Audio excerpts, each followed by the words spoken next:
안녕하세요. 최충호의 컬러 매니지먼트 강의 오늘은 31번째 시간이죠. 핵심 정리 5번째 시간입니다. 지난 시간에 이어서 우리는 색관리에 대한 핵심 정리도 거의 다 끝났기 때문에 색관리, 즉 컬러 매니지먼트 시스템이 어떤 컨셉이 어떻게 하는지를 일목요연하게 반복적으로 한두 번 더 정리를 해 볼 거예요. 첫 번째, 그 색관리라고 하는 것은 개념이 뭐라고 그랬냐면 상황에 따라서 CMYK나 RGB 픽셀 데이터를 변경을 해서 LEB 정보를 가능한 동일하게 유지함으로써 색 인지를 내가 원하는 그 색깔을 전달하는 것, 그것을 색관리라고 한다 그랬죠. 핵심은 색깔이 그대로 가는 거니까 LEB 정보를 가능하면 동일하게 유지하는 거고, 그걸 하기 위해서는 반드시 RGB와 CMYK 픽셀들은 그 상황에 따라서 달라져야만 한다, 그거예요. 그래서 그걸 하기 위해서 첫 번째 준비를 해야 되는 것이 당연히 모니터 캘리브레이션이고, 이거는 예외가 없어요. 최근의 애플 맥북 프로 같은 그 XDR 레티나 디스플레이를 가지고 있는 디스플레이들도, 모니터들도 나름의 캘리브레이션을 해야죠. 그 기기 자체가, 기기와 소프트웨어 자체가 내가 입력하는 숫자에 맞춰서 자동으로 캘리브레이션을 대신하는 거지, 캘리브레이션을 하지 않아도 되는 것이 아니에요. 그러니까 캘리브레이션이라고 하는 것은 언제나 반드시 해야 하는 것이다. 자, 어쨌든 캘리브레이션이라고 하는 것은 컬러 장치, 여기서는 모니터죠, 의 반응을 자기가 원하는 정해진 기준에 맞도록 강제로 조절하는 것이에요. 그 기준이라 함은 크게 세 가지라고 그랬는데, 휘도, 모니터의 흰색의 밝기와 그 다음에 화이트 포인트, 모니터의 흰색의 색깔, 그 다음에 모니터의 블랙과 화이트를 제외한 중간 계적의 밝기, 감마 곡선, 이 세 가지다 그랬죠. 감마는 2.2가 거의 언제라도 유지되기 때문에 별로 생각을 할 필요가 없고, 휘도와 화이트 포인트는 자기 환경에 맞게 그 적절한 값을 골라서 사용을 해야 되기 때문에 처음에는 좀 어려운 면이 있다라고 제가 말씀드렸어요. 그렇게 하고 난 다음에 반드시 포토샵 등등의 색상 설정을 적절하게 해야 되고, 그렇게 하면 그 이후에 비로소 그 소프트웨어에서 내가 보는 이미지의 컬러를 신뢰할 수 있게 되는 것이다. 그것이 가장 기본 준비예요. 자, 그것을 기본 준비로 해서 내가 신뢰할 수 있는 상태로 색깔을 판단해서 디자인을 했든 사진을 만들었든 하면, 그것을 거의 대부분의 경우에 프린트로 표현을 해야 될 거 아니에요. 옵셋 인쇄를 하든 잉크젯 프린트를 하든 이런 식으로. 그러면 그 프린터에 대한 프로파일이 있어야 되고, 프로파일이 있다는 것은 그 프린터를 프로파일링 해야 된다는 거겠죠. 그래서 프로파일링을 해야 된다. 물론 방금 여기서 말한 모니터 캘리브레이션은 이미 몇 번 설명을 드렸듯이 캘리브레이션과 프로파일링이 동시에 일어나는 것이다 라고 한 점도 잊지 마시고, 프로파일링이라고 하는 것은 정해진 자극에 대한 컬러 장치의 반응을 측정을 해서, 그래서 장치 의존적인 색공간과 장치 독립적인 색공간이 어떻게 서로 대응하는지를 연결하는 데이터를 생성하는 것인데, 그 데이터를 바로 프로파일이라고 하고, 이렇게 하는 과정을 프로파일을 만드는 과정이니까 프로파일링이라고 한다, 그런 뜻이에요. 정해진 자극이라고 하는 게 바로 모니터 캘리브레이션 할 때라고 치면 정해진 RGB 픽셀이 될 것이고, 프린터 프로파일링을 한다고 쳤을 때 RGB 프린터에 해당하는 잉크젯 프린터를 프로파일링 한다면 잉크젯 프린터로 보내지는 RGB 픽셀이 바로 그 자극이 될 것이고, 옵셋 같은 CMYK 프린터를 프로파일링 하면 거기에 보내지는 타겟 그 이미지의 CMYK 픽셀이 바로 정해진 자극이 되는 거예요. 그럼 거기에 대해서 모니터나 RGB 프린터나 CMYK 프린터가 반응을 보였겠죠. 즉 프린터 같은 게 나왔겠지, 아니면 모니터에 무슨 색깔이 떴겠죠. 그러면 그 반응을 기계가 측정을 해서 어떤 RGB나 CMYK 같은 장치 의존적인 자극을 줬더니 어떤 LAB 같은 장치 독립적인 반응이 나오는지를 읽어서 그걸 연결하는 프로파일을 생성한다. 그런 뜻이에요. 그래서 그런 프로파일링을 거치면 그걸 활용해서 정확한 색 의도를 재현할 수 있다. 그런 거죠. 그래서 캘리브레이션과 프로파일링이 이제 준비 단계 두 가지다. 이렇게 생각을 하시면 되겠죠. 그렇게 준비를 하면 이제 실제로 in action, 실행을 하는 것은 딱 두 가지밖에 없는데, 많은 게 아니에요. 딱 두 가지밖에 없어요. 그 첫 번째는 프로파일을 할당한다는 액션이고, 두 번째는 프로파일로 변환한다는 액션이에요. 이 할당은 영어로는 assign 한다 그랬고, 그죠? 이 변환은 convert 한다 이렇게 말을 했잖아요. 할당과 변환이 무엇인지 정확히 알아야 되고, 때때마다 적절하게 활용을 할 수 있어야 돼요. 할당은 RGB나 CMYK 픽셀 데이터에 실제 색 의미, 즉 LAB 의미를 부여하는 것. 그래서 서로 다른 프로파일을 할당하면 당연히 서로 다른 색 의미인 LAB 값이 부여되니까 눈에 보기에 똑같은 RGB CMYK 데이터에 대하여 서로 다른 색깔이 나오게 되는 거죠. 할당을 어떤 경우에 하는지는, 즉 어떤 용도로 하는지는 바로 지난 시간에도 다시 설명을 드렸었죠. 그 다음에 프로파일로 변화는 아까 방금 설명한 또 할당과는 달리 거의 반대로 어떤 색 공간의 RGB나 CMYK 데이터가 다른 색 공간으로 갔을 때도 거의 같은 LAB를 가질 수 있도록 이 데이터를 변경하는 것을 변환이란다. 그죠? 그래서 방금 여기도 설명했지만 색깔을 다른 데서도 프린터 같은 데서 거의 비슷한 색깔을 얻고 싶으면 반드시 내가 가지고 있는 RGB나 CMYK 데이터는 바뀐 상태로 프린터 같은 걸로 보내줘야만 한다. 이게 색깔의 핵심이다라는 것을 잊지 마시고 전체를 정리를 해봅시다. 그게 이제 똑같은 내용인데 다른 측면으로 설명을 하는 거예요. 색 관리를 크게 두 가지 측면으로 보는 겁니다. 첫 번째는 정확히 보는 것, 두 번째는 그 상태 작업을 하고 정확히 전달하는 것, 즉 프린트 같은 걸 하기 위해 전달하는 것, 그거죠. 자, 첫 번째 정확히 봐야 되니까 정확히 보기 위해서는 당연히 캘리브레이션을 해야 된다. 방금 설명드렸고 색상 설정을 해야 된다. 색상 설정을 하면 모니터 캘리브레이션 했을 때 그 프로파일의 이름이 어디에 나와야 한다고 제가 말씀드렸냐면, 예컨대 포토샵 같으면 포토샵의 색상 설정에 RGB 작업 영역이 있고 거기에 RGB를 눌렀을 때에 모니터 RGB라는 말 바로 옆에 내 모니터 프로파일 이름이 거기 보여야 한다. 단지 XDR Retina 디스플레이를 사용하는 맥북 프로 같은 그런 제품에서는 그냥 디스플레이라는 말이 나와야 한다 그랬고, 지금 이 설명은 종종 헷갈리는 분들이 많아요. 모니터 프로파일을 작업 영역으로 설정하는 뜻이 아니에요. 모니터 프로파일이 지금 나에게 포토샵에 영향을 미쳐서 그 정보를 내가 정확히 읽어냄으로써 신뢰할 수 있는 색깔을 보는가를 체크하는 데 사용한다 그런 거예요. 여기 가서 이런 게 보이면 지금 제대로 디스플레이가 작동을 하고 있구나, 그런 걸 확인할 수 있다 그런 말이죠. 그 다음에 이미지에는 반드시 자기가 의도하는 프로파일이 포함되어야 되고, 거기 무슨 RGB든 무슨 CMYK든 간에 없으면 할당을 해서 적절한 색깔을 찾아 주어야 하는 거죠.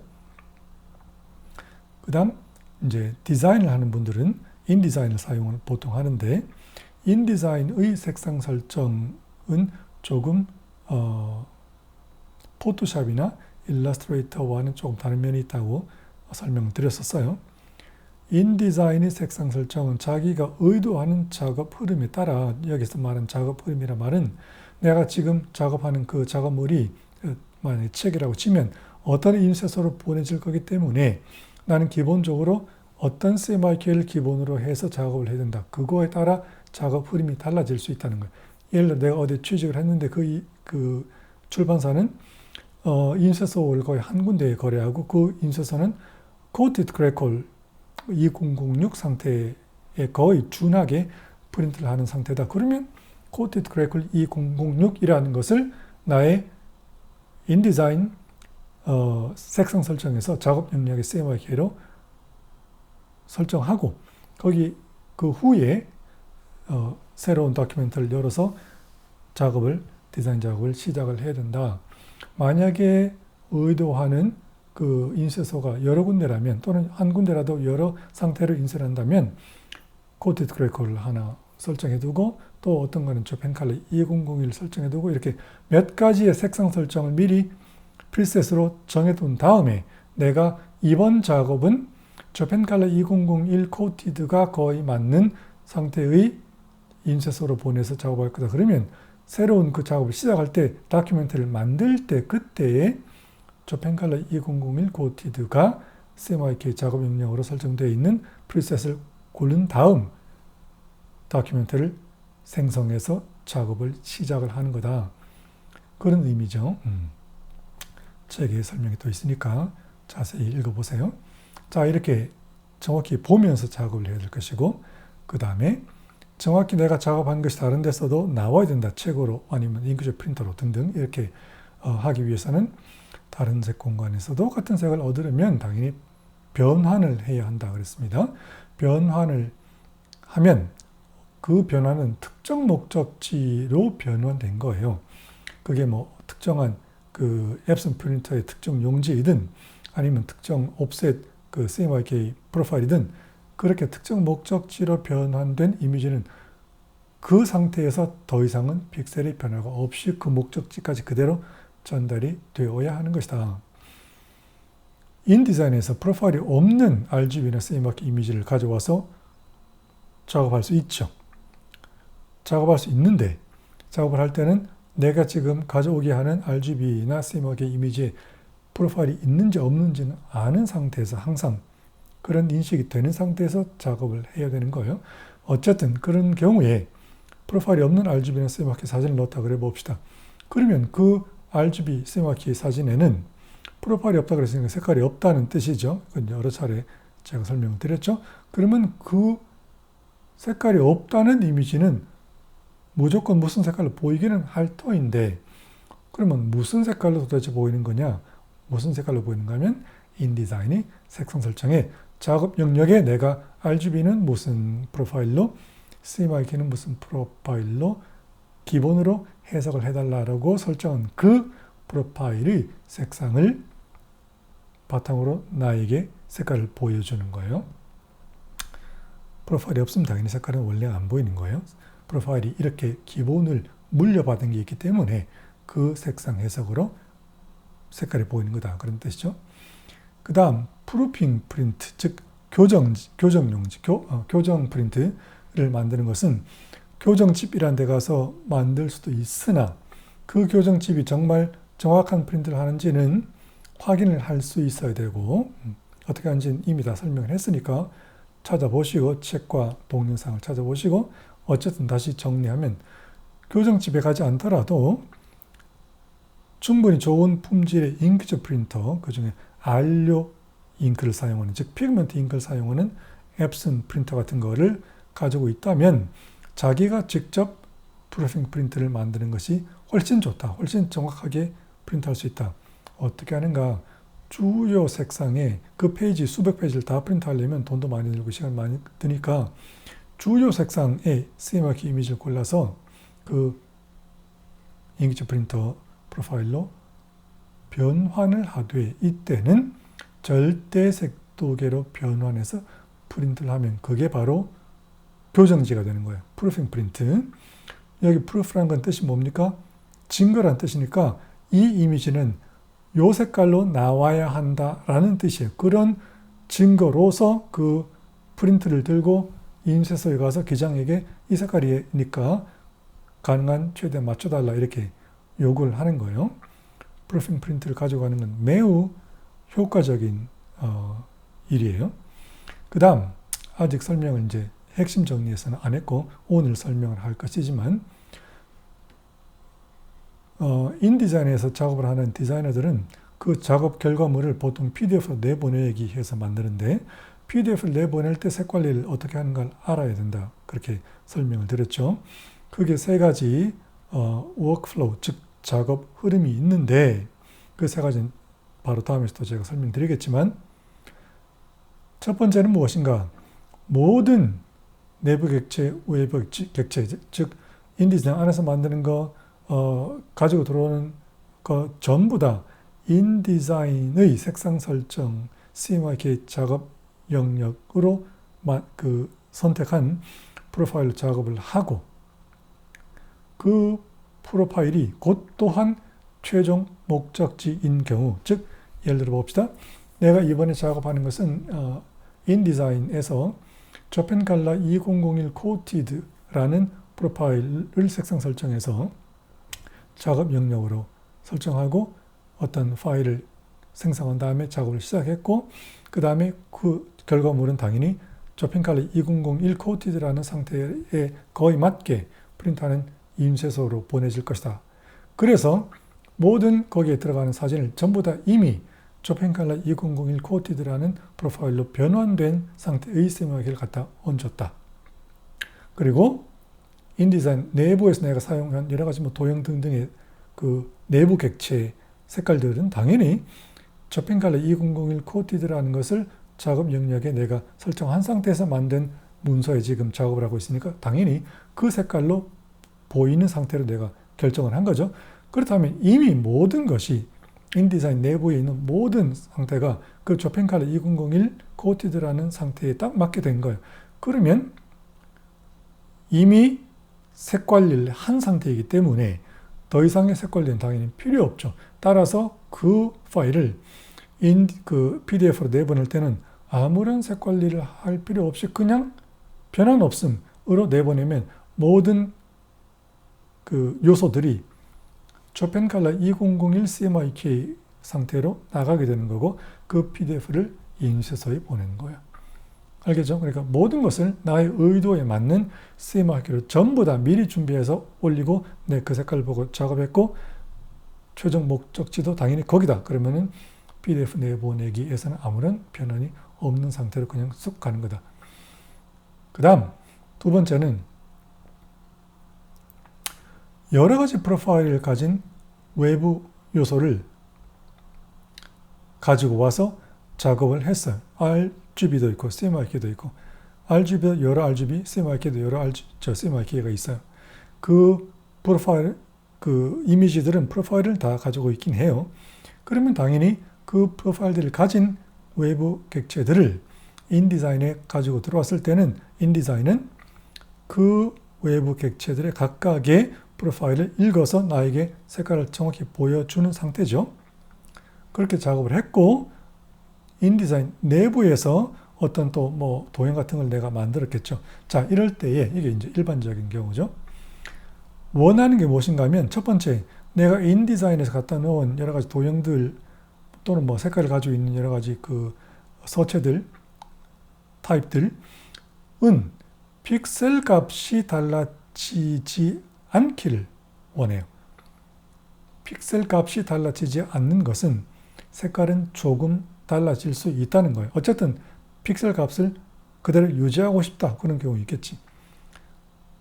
그러나 외부에서 가지고 들어온 이미지들의 색상은 당연히 그 색상을 그대로 유지를 하고 싶겠죠.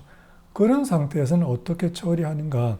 인디자인 내부에서는 변환이라는 것을 하지 않고 PDF 내보내기에서 변환을 합니다. 이따가 보겠습니다. 자, 그렇게 처리를 하는 거예요. 그 다음 아까 비슷한 상황인데, 이번에는 인디자인에서 만들어 놓은 여러 가지 도형이나 색깔을 가지고 있는 타입들 포함해서 외부에서 가지고 들어온 이미지들 모든 최종 결과물이 작업 시의 색상과 일치하기를 원하는 경우, 가지고 들어온 이미지나 인디자인에서 내가 생성해서 만들어 놓은 여러 가지 도형 컬러 타입들이나 이런 것들이 색깔이 원래 그대로와 인쇄물 프린트가 최대한 일치하기를 원한다면, 색상이 일치하기를 원하면 당연히 뭐랍니까? 반드시 변환해야 된다 그랬죠. 따라서 그때는 인디자인 내부와 PDF 내보내기에서 둘 다 변환을 해야 한다. 인디자인 내부에서 변환하는 것은 인디자인 내부 객체를 변환하는 것이고, PDF 내보내기에서 변환하는 것은 외부 객체를 변환하는 거예요. 이 둘 다를 색상을 일치하길 원했기 때문에 둘 다를 변환해야 된다. 따라서 인디자인에서도 변환하고 PDF 내보내기에서도 변환한 상태여야 한다. 자, 무슨 말인지 이따가 다시 한번 봅시다. 그래서 아까 제가 어떤 설명을 드렸냐면 품질이 좋은 잉크젯 프린터 한 개 있으면 그 교정집에 가서 이 교정집이 잘 하는지도 사실 정확하게 알 수 없는 상태에서 그런 돈을 쓸 필요가 없다 그랬죠. 그래서 추천하는 잉크젯 프린터는 무엇인가? 앱슨 P904 현재의 경우라면 P7540 정도 되는 그런 앱슨 프린터다. 이 프린터들은 아까 말씀을 드렸듯이 알료 즉 피그먼트 잉크를 사용하는 것이고 피그먼트 잉크가 좋은 것은 당연히 그 색깔이 매우 오래 유지되는 즉 보존성이 좋은 것 이외에도 지금 디자인에서 교정지를 뽑기 위해서는 그 오래 간다는 건 사실 크게 중요한 게 아니죠. 중요한 것은 당장 프린트가 나왔을 때 그 색깔이 한 이틀, 사흘 지났더니 색깔이 달라지고 또는 나오자마자가 그 프린터가 의도하는 색깔이 아니면 곤란한 거지. 다시 말하면 나오자마자의 컬러가 거의 그 컬러인 그게 굉장히 중요한 거예요. 그런 점에서도 알류 잉크, 피그먼트 잉크를 사용하는 잉크젯 프린터가 중요하다. 알류 잉크가 아니면 방금 나왔을 때의 색깔이랑 한 사흘 지났을 때 색깔이 달라지기 때문이에요. 따라서 그 색깔을 판단하려고 내가 지금 뽑은 건데 나오자마자의 색깔을 믿을 수 없고 며칠을 기다려야 하는 그런 불편함을 가지게 된다. 그런 뜻이죠. 자, 그래서 어쨌든 이런 앱슨 프린터를 쓰면 되는데 앱슨 프린터를 캐논 프린터보다 더 추천하는 이유는 제가 캐논을 많이 써보진 않았지만 그 주변의 반응을 봤을 때 맥용 드라이버가 뭔가 좀 문제가 있을 때가 있는 것 같아요. 정확치 않지만 제가 봤을 때 들리는 말에 의하면 그래서 그런 문제가 없는 앱슨 프린터, 물론 없다기보다는 훨씬 적은 앱슨 프린터를 추천을 드린다. 어떤 종류 기종을 특정하게 추천을 하는가? 디자인 회사에서 또는 개인적으로 굉장히 큰 프린터를 가지고 있다는 것은 가격도 부담이지, 그죠? 공간도 엄청나게 많이 차지하거든요. 그래서 일반적인 경우라면 폭 17인치는 쉽게 말하면 A2 사이즈까지 프린트가 되는 정도로 충분하다 그러면 P904라는 프린터를 고르시면 되는 거고, 그거보다는 좀 더 큰 게 있으면 좋겠다 싶으면 이제 롤지를 사용을 하는 P7540 같은 24인치 폭의 프린트를 할 수 있는 그런 프린터를 선택하시면 된다. 그것보다 더 크면 이제 너무 가격도 비싸질 뿐더러 진짜 엄청나게 커지기 때문에 웬만하면 이 두 종류에서 선택을 하시는 것이 좋다. 프로파일링을 몇 달에 한 번씩 꾸준히 해주시면 상당히 정확한 색깔을 뽑아 보실 수가 있다. 자, 옵셋 프린팅에 관해서 잠시 또 설명을 합시다. PDF 내보내기 하는 것은 옵셋 프린팅 한다는 것을 기본 전제로 할 경우가 많기 때문에 물론 자세한 설명을 예전에 했던 걸 다시 보시고 그리고 책도 다시 보시고 옵셋 프린터는 대충 그 소위 얼개를 보면 이렇게 생겼어요. 종이가 여기서 들어와서 굉장히 빠른 속도로 뭔가 막 엄청나게 많은 그 롤러들을 통과하면 다 지나간 다음에 KCMY 잉크가 묻어서 최종적으로 여기에 한 장씩 쌓이게 돼요. 그죠? 종이가 한 개씩 빨려 들어가고 여러 통로를 거쳐서 잉크가 묻은 다음에 여기로 이제 뱉어지면 한 장씩 굉장히 상당히 빠른 속도로 프린트가 이제 배출되게 된다. 흐름이 이렇게 된다. 이거죠? 그 옵셋 프린터 내부에는 진짜 엄청나게 많은 롤러들, 아주 가늘고 또는 엄청나게 굵은 롤러들이 있는데 쉽게 말하면 이런 식의 롤러 구성이 들어있다. 그 단면을 본다면 그 롤러는 여기 작은 롤러들은 잉크와 물을 묻혀서 내려오는 데 사용되는 롤러들이고 KCMY 4개, 4도 인쇄니까 4개가 따로 있겠죠. 그 다음에 여기 밑에 있는 꽤 큰 롤러들은 첫 번째는 그 우리가 판이란 게 있잖아요. 옵셋 프린트 하려면 판을 생성을 해야 되거든요. 그 플레이트라는 판을 감는 그 롤러가 있고 여기 판통이라고 되어 있죠. 여기에다가 판을 감아요. KCMY 사도로 분판한다 그러잖아요. 그 분판은 판, 알루미늄 판을 여기다가 감아 놓는다 그런 말이죠. 그 알루미늄 판에 잉크와 물이 묻고 그 묻은 잉크와 물이 다시 고무가 감겨진 롤러로 넘어가게 되는데 그 고무가 감겨진 이 롤러를 블랭킷 실린더, 블랭킷통이라고 한다. 이 블랭킷통의 고무에 그 잉크와 물이 묻으면 그 잉크와 물은, 여기서 물은 정말 미량이기 때문에 뭐 거의 약간의 수분 정도라고 생각하시면 돼요.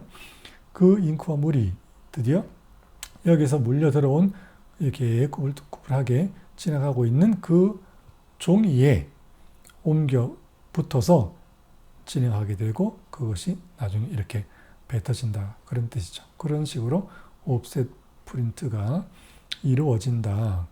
그래서 여기 바로 밑에 있는 요 롤러를 가압통이라고 하는 것은 이 종이와 이 고무에 묻어 있는 그 잉크를 압력을 줘서 묻혀내게 한다고 해서 가압통이라고 그렇게 말을 하는 거예요.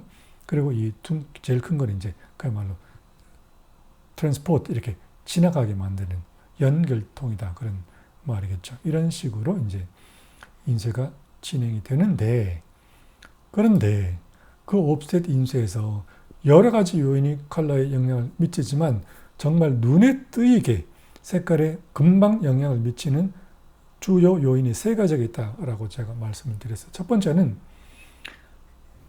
인쇄를 할 때는 솔리드 잉크라는 개념이 있어요. 솔리드 잉크라는 말은 무슨 말인가? 세마기 잉크를 딱 묻혔을 때에 그 종이 위에 이런 잉크가 묻었다는 거 아니에요? 그 잉크의 색깔을 잘 보면 종이는 하나도 보이지 않고 잉크만 묻은 상태를 솔리드 잉크라고 말하는 거예요. 즉 100% CMYK 잉크가 묻은 상태를 말하는 거죠. 그 솔리드 잉크 상태의 색깔이 있는 거죠. 색깔이 얼마나 진하게 묻는가를 솔리드 잉크 농도라고 말하는 거예요. 100% 잉크도 진하게 묻을 수도 있고 아주 얇게 묻을 수도 있는 거예요. 진하게 묻는다는 것은 그 잉크가 두껍게 칠해진다는 거고, 얇게 묻는다는 것은 그 잉크가 굉장히 얇게 칠해진다는 거예요. 그래서 그 두께가 얼마나 두껍고 얇은가를 가지고 이 솔리드 잉크의 농도라고 말하는데, 그 농도가 그 인쇄물의 색깔에 아주 큰 영향을 미쳐요. 이 중에 특히 무엇을 조심해야 되는가? 블랙 K의 먹이라고 그러죠. 먹 농도가 1.7 정도가 되지 않으면 블랙이 떠서 다른 걸 충분히 찍게 하더라도 인쇄물이 힘이 빠져 보이는 경우가 매우 많기 때문에 블랙 먹 농도를 너무 옅지 않게 충분하게 1.7 정도는 묻히도록 하는 것이 중요하다. 자, 어쨌든 이렇게 농도를 말할 때 숫자가 있다고 그랬잖아요. 그 숫자는 그 기준이 있다고 그랬는데 스테이터스 T, absolute non-polarized, 즉 평광 아닌 상태로 측정했을 때 CM은 1.4, 1.45 정도, 그 다음에 Y는 1.02 정도, 그 다음에 K는 1.7에서 1.8 정도가 가장 일반적이다. 정상적인 그 CMYK 잉크의 농도를 눈여겨봐 두시고, 그 다음 이 솔리드 잉크의 농도는 그 잉크를 묻히는 과정, 즉 프린팅 과정에서 그 즉석에서 현장에서 조절할 수 있는 거예요. 두 번째는 현장에서 조절하기 어렵다. 거의 불가능하다. 미리 판이 나오면 그 판에서 다 결정되는 것이 있는데 그걸 보통 우리가 TVI라고 하는 것이 있다. Tone Value Increase라고 하고 우리가 보통 닷 게인이 몇 %라고 말하는 바로 그거예요. 닷 게인이라고 하는 것은 뭐냐? 여기 지금 이게 흰 종이에 이런 색깔들이 실제로 있는 종이라고 쳐봅시다. 이 흰 종이는 잉크 농도가 0이죠. 이 솔리드 잉크는 100이죠, 당연히. 그러면 이 0에서 100 사이가 잉크 농도가 굉장히 많은 게 있을 거 아니에요. 중간중간에. 그 잉크의 농도가 원래 디자인물에는 몇 퍼센트라고 되어 있는데 실제 용지에 인쇄가 되었을 때 그 상태를 측정하면 몇 퍼센트로 인쇄가 되었는가의 곡선을 닷게인 곡선이라 그렇게 말을 해요. 쉽게 말하면 예를 들어서 여기 양쪽이 0인 것은 당연히 흰 종이에 잉크가 없죠. 그럼 닷이라는 게 있을 수가 없죠. 그 다음에 여기는 이미 100% 여기 농도, 100% 농도는 더 이상 잉크를 어떻게 바를 수가 없죠. 더 이상의 퍼센트가 없는 거잖아요. 따라서 그것도 닷 게인이 있을 수가 없어요. 닷 게인이라는 말은 뭐라고 파일에는 그 명령을 했는데 실제로 측정했더니 그 퍼센트가 얼마나 바뀌었는가, 얼마나 달라지는가, 주로 얼마나 게인, 늘어났는가를 말하기 때문에 닷 게인이라고 말을 하는 거예요. 예를 들어서 여기 지금 CMYK 닷 게인의 그 곡선이 나와 있는데 여기 만약에 20%라고 쳐봅시다. 그 말은 어떤 상태에 그 인쇄물의 닷 게인을 측정을 해봤더니 블랙 농도가 50%라고 명령을 한 그 패치가 실제로 측정을 하니까 70%라고 인쇄가 되어 나왔더라. 따라서 50에서 70으로 다시 20% 불어났으니까 닷 게인 20%다. 그렇게 말을 하는 거예요. 닷은 게인 되는 게 즉 명령한 것보다 실제로 인쇄에서 나오는 그 인쇄물에서는 닷은 점은 더 불어서 나오는 것이 정상이에요. 그래서 닷 게인이 플러스가 정상이다. 마이너스는 정상이 아니에요. 그래서 닷 게인이 얼마나 이렇게 일어나는가 하는 것이 인쇄물의 색깔에 상당한 영향을 미친다. 인쇄물의 닷 게인은 이렇게 그것이 정확히 18% 또는 14% 이 자체가 중요한 게 아니라 그건 살짝 달라질 수 있는데 전체의 변화가 이렇게 둥스름하게 매끈하게 되는 것이 중요하고 이런 식으로 왔다 갔다 한다거나 아니면 여기 잘 보시면 노랑 같은 면 마이너스로 내려가 있죠. 다시 원래 파일에 명령한 것보다 더 적게 묻어나왔다 그런 거잖아요. 그런 현상이 있으면 별로 좋지 않다, 바람직하지 않다 그런 거예요. 이 닷 게인은 인쇄를 하는 그 현장에서는 조절하실 수가 없어요.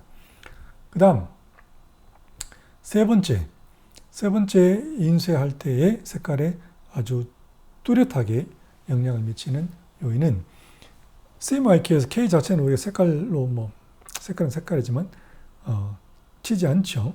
그러니까 무채색이니까 그 이외에 CMY가 있잖아요. CMYK 중에서 CMYK 색깔이 있는 유채색 CMY가 서로 어떻게 닷 게인과 그 다음에 솔리드 잉크 농도가 서로 균형을 맞추는가에 따라서 무엇이 크게 달라지는가? 쉽게 말하면 그레이 밸런스가 달라져요.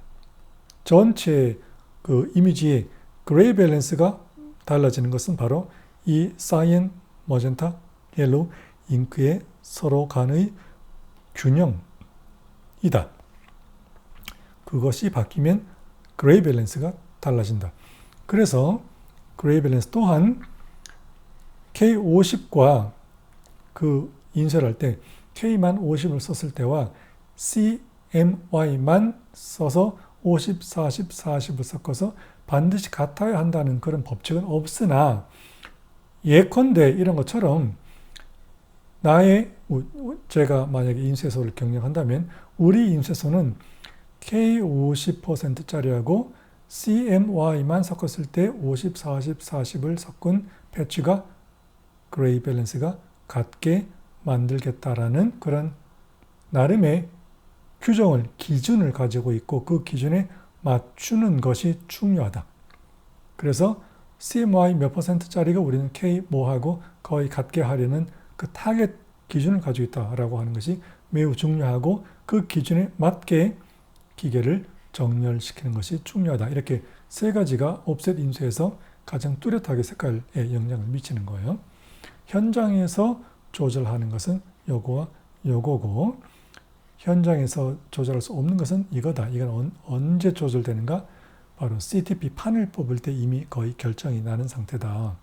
그래서 현장에서는 이것과 이것을 조절해서 가능하면 색깔을 원하는 대로 맞추게 되는 것이다. 자, 그걸 다시 한번 정리를 하고, 그러면 인쇄를 하기 위해서 내가 인디자인에 작업했던 거를 PDF로 내보내서 뭔가 이제 PDF를 준비하고 인쇄소로 보내는데 크게 세 가지의 워크플로우가 있다고, 작업 흐름이 있다고 그랬죠. 첫 번째는 바로 저의 책을 만들었을 때와 같은 경우예요. 자, 봅시다. 뭔지. 개별 이미지를 모두 내가 원하는 CMYK로 먼저 변환한 뒤에 이미 다 그 CMYK로 변환한 상태를 얹어서 작업을 했으므로 PDF 내보내기에서도 변환하지 않는 그런 작업 흐름이 있다. 그죠? 모든 이미지들을 내가 의도하는 CMYK 프로파일과 첫 번째, 두 번째, 그 다음에 렌더링 인텐트로 미리 다 변환한 상태를 인디자인에 가져와서 작업을 하고 이미 그것으로 색 관리가 완성되었기 때문에 PDF 내보내기에서는 당연히 더 이상의 변화는 없이 내보낸다. 바로 그거예요. 저희 책은 왜 렌더링 인텐트를 여러 가지를 사용했는가? 말 그대로 저희 책은 컬러 매니지먼트를 설명하는 것이기 때문에 이미지마다 어떤 이미지는 렌더링 인텐트를 설명하기 위해서 그 퍼셉추얼로 변환하거나 세츄레이션으로 변환하거나 렐러티브 칼로리메트릭 혹은 앱솔루트 칼로리메트릭 네 가지의 렌더 인텐트를 의도에 따라서 서로 다르게 변환을 한 상태의 이미지를 올려서 작업을 하는 거거든요. 또는 어떨 때는 아예 변환도 하지 않는 것을 가지고 작업을 하는 거예요. 그러니까 미리 나의 의도에 따라서 모두 다 파일을 준비한 상태를 그 상태를 인디자인에 올려서 작업한다. 그런 뜻이에요. 그런 재책 같은 작업을 한다면 첫 번째 바로 이 워크플로우에 해당하는 것이 되겠죠. 그러나 일반적인 경우라면 이제 이렇게 하지 않고 두 번째는 세 번째에 해당하는 경우가 많은데 이 첫 번째와 그 다음에 2, 3번의 차이 또 하나의 큰 차이는 2번, 3번은 뭘 하든 간에 어쨌든 변화는 한 가지는 하는 거거든요. 변환을 하는 것이 전반적으로 다 이루어지지 그중 어떤 거는 딱 특정해서 변환하지 않고 어떤 이미지는 특정해서 변환 안 하고 이런 것이 없다. 전반적으로 다 일관성 있게 처리가 된다. 이거는 뭐예요? 아까 설명드렸듯이 어떤 거는 변환하고 어떤 건 변환하지 않고 어떤 건 변환하되 이런 인텐트로 변환하고 어떤 건 이런 인텐트로. 그래서 모두 다 서로 다른 상태로 이미지를 처리해서 올리면 여기에 해당하는 거고 그 다음에 일관적으로 하려면 이제 2번 혹은 3번에 해당하는 것이다. 자, 2번은 무엇인가? 이걸 먼저 봅시다. 서로 다른 RGB CMYK 프로파일을 가진 이미지들을 인디자인에 넣어서 작업을 한 뒤에 컬러를 보고 작업했어요. 인디자인에서는 변환하지 않고 PDF 내보내기에서만 변환을 하면 무슨 일이 발생하는가? 인디자인에서 만들어 넣은 내부 객체 CMYK의 픽셀이 달라지지 않고 유지가 돼요. 아시겠죠? 그리고 CMYK 이미지 중에서 외부에서 가지고 들어온 이미지라도 프로파일이 없는 이미지가 있었으면 역시 그 이미지는 아무 변환이 아직은 일어나지 않아요.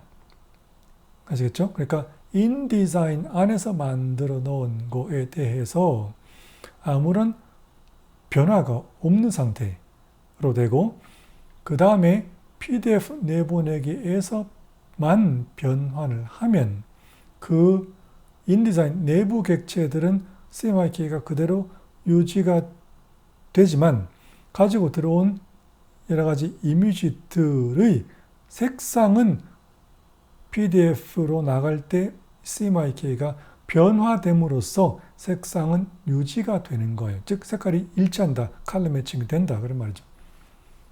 정리하면 가지고 들어온 이미지는 컬러 매칭하고 인디자인 내부에서 갖다 놓은 여러 가지 도형이라든가 컬러 타입들은 색깔은 조금 달라지더라도 상관이 없으니 CMYK 픽셀을 그대로 유지하길 원한다. 그러면 인디자인에서는 아무것도 하지 않고 PDF 내부 보낼 때만 변환한다. 그거예요.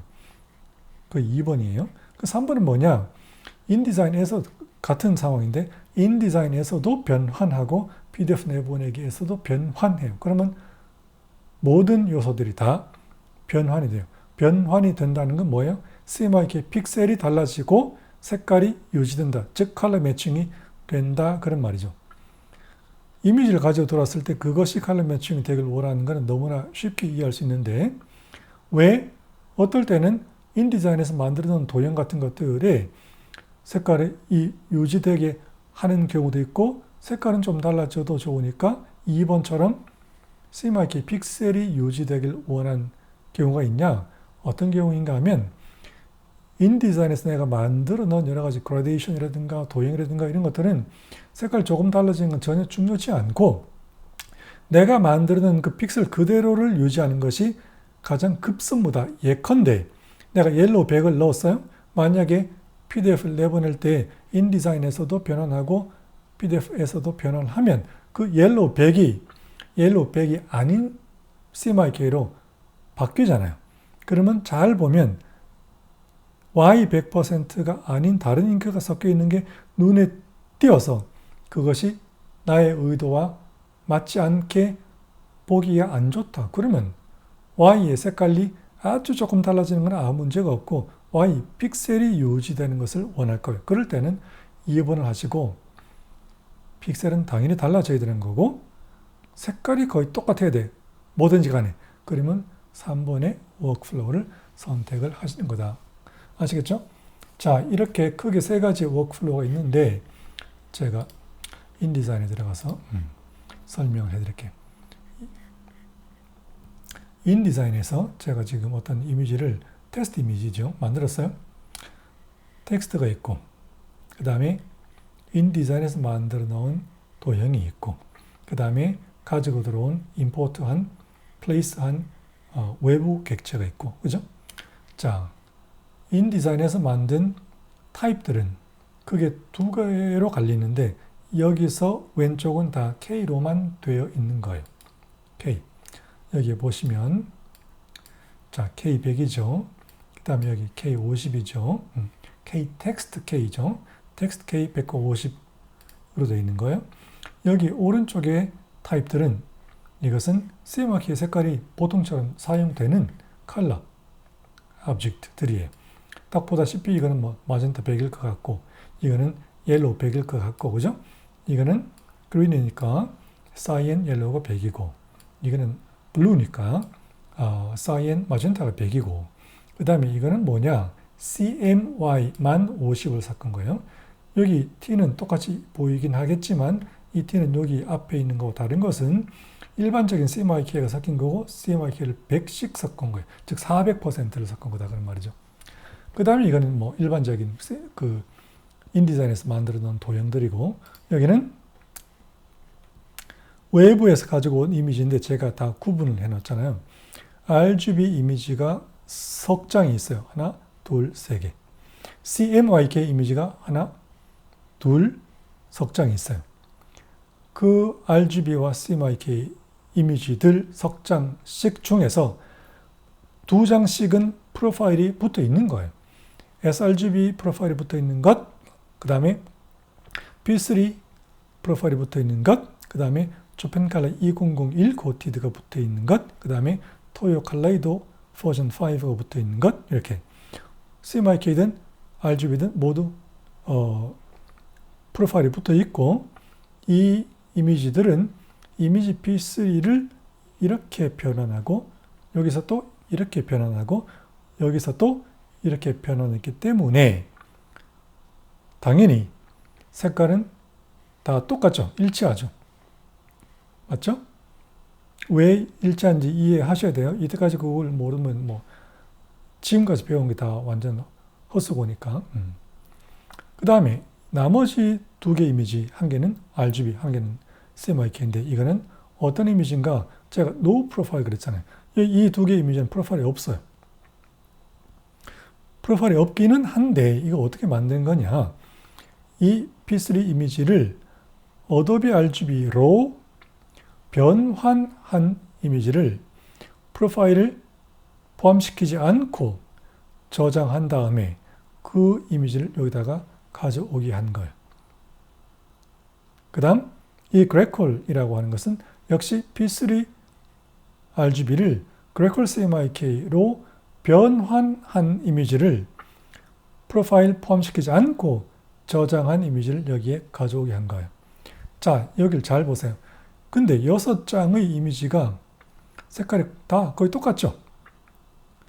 하나, 둘, 셋, 넉 장이 색깔이 같은 거는 방금 설명드렸듯이 이 넉 장은 다 여기에서 변환을 통해서 각각 나온 거기 때문에 당연히 색깔이 같아야 되는 건데 이 프로파일이 없는 이미지, 한 개는 RGB, 한 개는 CMYK는 왜 또한 이것과 색깔이 거의 일치하는가 하면 바로 이 캔버스를, 이 다큐멘트를 만들 때의 인디자인 색상 설정 그리고 현재의 색상 설정도 역시 어떤 상태인가 하면 색상 설정에 가면 워킹 스페이스가 RGB는 어도비 RGB, CMYK는 그래콜이라고 되어 있죠. 따라서 제가 방금도 설명을 앞에서 드렸듯이 프로파일을 가지고 있지 않은 RGB는 인디자인에 이 다큐멘트를 만드는 순간 설정되어 있던 색상 설정의 RGB를 가지고 온다. 지금 뭐예요? 어도비 RGB죠. 그 다음 그 프로파일이 없는 CMYK는 이 다큐멘트가 생성되는 순간 설정되어 있던 CMYK 프로파일을 가지고 온다 그랬잖아요. 그런데 저의 CMYK는 이거 다큐멘트를 만들 때도 그래콜이었고 RGB는 다큐멘트를 만들 때도 어도비 RGB일 뿐만 아니라 현재도 그래요. 따라서 이 두 프로파일이 없는 이미지도 이것과 같아요. 왜냐하면 이 이미지를 어도비 RGB로 변환한 이미지를 프로파일이 없이 저장해서 여기로 가지고 들어왔는데 이 프로파일이 없는 이미지가 무엇으로 해석되고 있는가 하면 어도비 RGB로 해석되고 있으니까 당연히 이거를 어도비 RGB로 변환한 거나 똑같은 상태죠. 따라서 색깔은 같은 거예요. 마찬가지 이유로 이 이미지를 그래콜 CMYK로 변환해서 프로파일이 포함되지 않은 상태로 저장한 것을 가져왔으나 이 프로파일에 포함되지 않은 CMYK 이미지는 어떤 프로파일로 해석이 되어서 보이는가? 그래콜 CMYK로 해석이 돼서 보이는 상태죠. 따라서 이것을 그래콜 CMYK로 변환한 것과 지금 똑같은 상태로 보이는 거예요. 따라서 결론은 6장의 사진이 전부 같은 색상으로 보이는 거다. 그것도 다 이해를 하는 것이 색 관리를 할 줄 안다는 뜻이에요. 자, 그러면 두 가지의 패턴으로 이게 전체 나의 인디자인의 작은 물리라고 가정을 하고 이제 PDF를 만들 때 두 가지의 그 워크플로우를 연습을 해봅시다. 첫 번째 제가 설명했던 워크플로우는 완전히 다 미리 내가 의도하는 CMYK를 전부 준비한 상태를 올려서 작업한 거니까 여기에 해당하지 않으니까 그건 제외하는 거고 앞의 2번, 3번 중에서 첫 번째를 먼저 제가 설명을 할게요.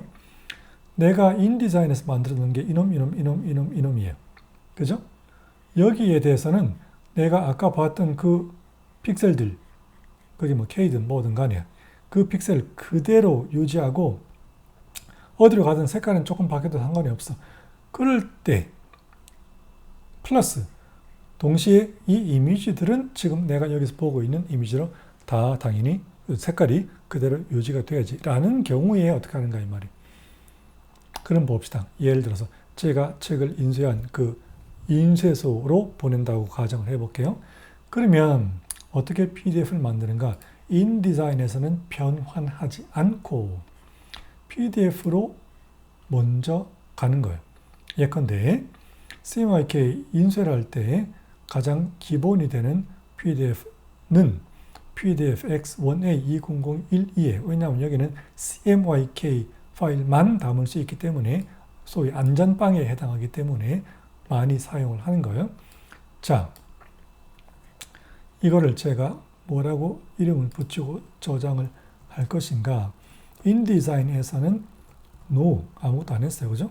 그 다음에 PDF로 내보낼 때는 영신사라고 하는 인쇄소의 프로파일로 변환하겠다라고 제가 이름을 구분을 해줄게요. 그렇게 일단 저장을 하고 어디에 들어와서 색상 관리를 하는 것인가, 즉 변환을 하는 것인가. 여기 출력이라고 하는 걸 눌러서 중요한 건 변환을 하는데 항상 변환을 하되 이 그냥 변환이라고 하지 마시고 번호 유지라고 쓰여 있는 변환을 선택을 하세요. 그것이 왜 그런지는 책 같은 걸 보시고 그 다음에 제가 이전에 자세히 설명했던 동영상을 찾아보세요. 이 변환을 사용하시는 거예요. 그 다음에 그러면 어디로 보낼 것인가? 여기서 그 데스티네이션, 대상이 되는 이 인쇄소 프로파일을 여기서 선택하시는 거예요. 거기 바로 영신사의 스노우지 100g 이 프로파일이거든요. 프로파일 고르시면 이렇게 엑스포트를 하시는 거예요. 그러면 PDF가 한 개 만들어졌죠. 그 다음 세 번째 워크플로우죠. 세 번째 워크플로우는 뭐냐?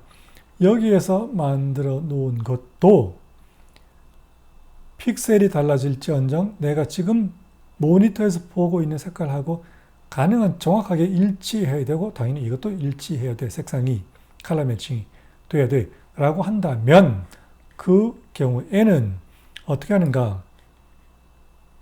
인디자인의 편집에서 프로파일로 변환으로 가시는 거예요. 여기서도 변환이 있어요. 포토샵에만 있는 게 아니고 일러스트레이터만 없고 여기도 있습니다. 여기에서 어차피 CMYK를 우리가 만들 거기 때문에 RGB는 상관없고요. 여기 CMYK를 아까 우리가 목표로 했던 영신사 스노우지 100g짜리 프로파일로 선택하시고 자기가 원하는 렌더링 인텐트인 상대 색도계 선택하시고 OK를 하죠. 그러면 무슨 일이 발생하는가? 내가 인디자인에서 만들어 놓은 여러 가지 객체들, 요소들 중에서 절대로 분판되면 안 되는 K-텍스트는 가만히 두고 얘는 건드리면 큰일 나는 거예요. K-텍스트는 가만히 두고 보세요. 여전히 K-텍스트 100이죠. 여전히 K-텍스트 50이죠. 애들은 변치 않았죠. 그런데 똑같은 텍스트라도 컬러가 들어있는 텍스트는 여기 보세요. 아까는 이게 100, 0, 100, 0이었는데 100, 0, 100이 아닌 상태가 됐지. 여기 X가 아까 뭐였어요? CMY만 50%씩 들어있었던 상태인데 지금 보세요. 이봐. 확 바뀌었죠. 픽셀이 달라졌다는 거예요. 아시겠어요? 그 다음에 여기 이 도형들은 보다시피 다 마젠타 100%, 옐로우 100% 그랬을 거 아니에요? 여기 보니까 이 마젠타 100이 아니죠. 다른 것들이 조금 섞여 있죠. 이거 옐로우 100이었는데 옐로우 100이 아니라 다른 거 섞여 있죠. 조금 섞여도 그건 상관이 있는 게 아니라 색깔이 똑같아야 돼 라고 하면 이렇게 한다 그런 말이에요. 그래서 지금 방금 인디자인에서 변환한 것은 무엇을 처리한 것인가? 인디자인 내부에서 텍스트로 K를 사용한 거 빼고 나머지 컬러 텍스트와 컬러 도형들의 색상을 컬러 매칭을 한 거예요. 그 다음 이제 어차피 PDF 뽑아야 되니까 PDF 내보내기로 가서 이번에는 인디자인에서도 영신사로 변환했고 그 다음에 PDF에서도 영신사로 변환했잖아요. 둘 다 변환했지. 이렇게 정리를 하고 클릭을 하고 역시 출력으로 가서 변환은 항상 번호 유지가 되어 있는 변환 선택하시고 그 다음에 영신사 프로파일을 선택하시고 선택되어 있죠. 그 다음에 OK를 하시는 거예요. 그러면 K-텍스트만 제외한 모든 것이 전부 다 영신사 CMYK 프로파일로 변환이 되어서 컬러 매칭이 되는 상태예요. 그 방금 생성한 인디자인 PDF 파일을 애크로벳으로 열어보시면 이렇게 되어 있는 거예요. 이게 인디자인에서는 변환하지 않고 PDF 내보내기에서 변환한 것. 이것은 인디자인에서도 변환하고 PDF 내보내기에서도 영신사라고 하는 인쇄소 파일로 변환한 것이에요. 내보낼 땐 다 변환했으니까 얘들은 전부 다 영신사 프로파일로 CMYK로 변환되었겠지. 따라서 두 개를 보시면 색깔은 그 가지고 들어온 외부 요소는 똑같은 상태가 되어 있죠.